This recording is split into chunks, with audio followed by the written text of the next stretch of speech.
যে একটা পরীক্ষার হল করেছে, এই যে আমার আগে তাফসীর করলেন না কালেম সাহেব, যে মানুষ কি মনে করেছে যে আমি মোমেন, আমি ঈমান আনছি, এইভাবে ছেড়ে দেওয়া হবে, তোমাকে পরীক্ষা করা হবে না?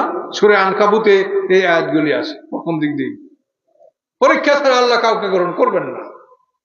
তাহলে এই পরীক্ষার জন্য প্রশ্নপত্র হলো আল কোরআন, উত্তরপত্র আপনি এখন উত্তর দিচ্ছেন, এটা আপনি লিখছেন না, লিখতে পারেন না। আমি কথা বলবো, এখন আমি কি লিখতে পারবো? কথা বলবো, লিখবো কেমন করে? এই জন্য লেখার জন্য আল্লাহ রাইটার লাইকে দিয়েছে, তার নাম কি?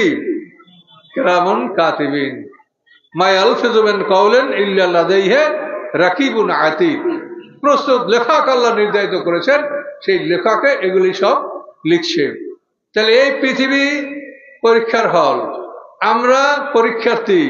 পরীক্ষার প্রশ্নপত্র আমাদের কাছে আল কোরআন, উত্তরপত্র গলায় লটকানো